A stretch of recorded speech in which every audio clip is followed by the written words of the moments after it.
All right, guys. Go get them. So I feel like every week I'm starting my monologues off by mentioning that this thought might have been sparked by a homily that I just heard. I suppose this is either a sign that the homily was thought provoking or an example of my lack of originality. For your sake and for mine, let's hope this one falls in the successful thought provoking category. Otherwise, you guys will just skip tuning into me and just show up to hear Father Matthew preach next week. Now, the theme of the entire Mass, including the decorations around the church and the color of the vestment worn by the priest, informs us that Advent has begun. My favorite visual reminder of Advent comes from looking at the Advent calendars. Candles sitting up there at the front of church. I knew I was going to mess that one up. There was nothing better than, as a kid, counting down the weeks until Christmas by showing up to church to find another one of those purple candles lit. And don't get me started on the excitement that comes from seeing that pink one join the first two purples. What a time of year it is. There ended up being a focus on the significance and symbolism of the strength of a lit candle that is surrounded by darkness. The candle, much like Jesus, stands out as something powerful and different. Without the light, we would struggle to see even our own hand in front of our faces.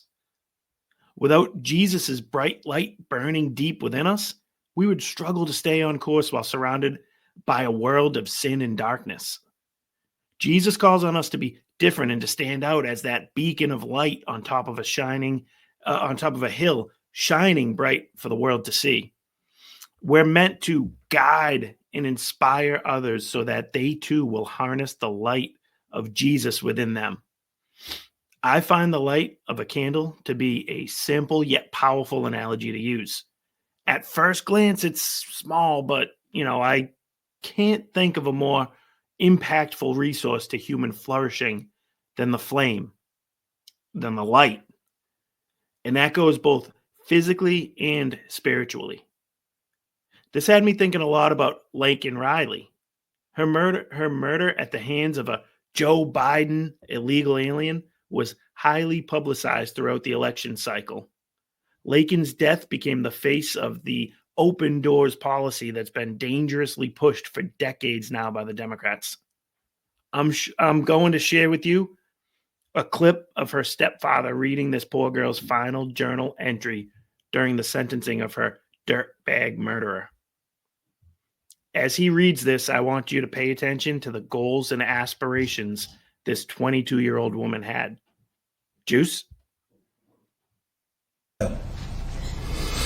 To my future husband. As silly as I feel writing this, my old small group leader once recommended it, so here I am. To my future husband, I want you to know that I'm thinking about you. I'm working every day to become the best wife I can be. By working through my current relationships to best prepare me for ours and our kids one day. I'm focusing on God and what He defines as a faithful Christian life, and so that I can best embody those characteristics. I pray that you know that it is with my full faith and trust in God that I know this relationship has been handcrafted by Him. I pray that we continue to glorify the Lord, prioritize Him in every aspect of our lives, and raise our family, our future family, to be God-fearing Christians as well.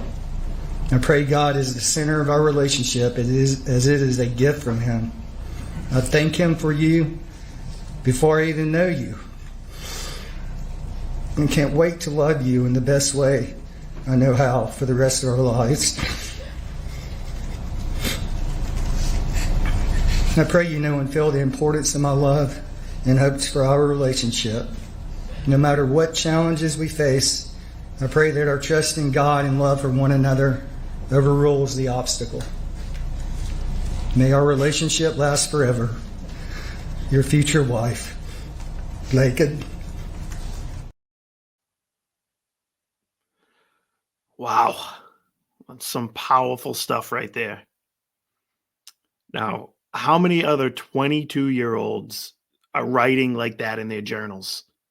She's not asking God to make her famous or to help her become a doctor or a lawyer or a teacher.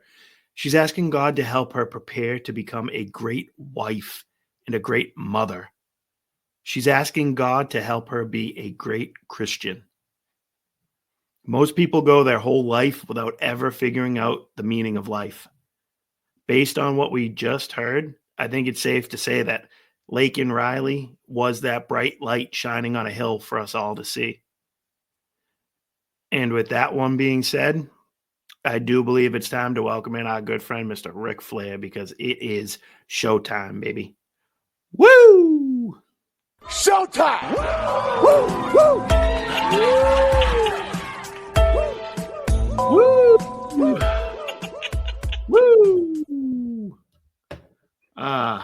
Sorry, Juice. That one's kind of tough to hear. Yeah, I'm not doing a ton of woos.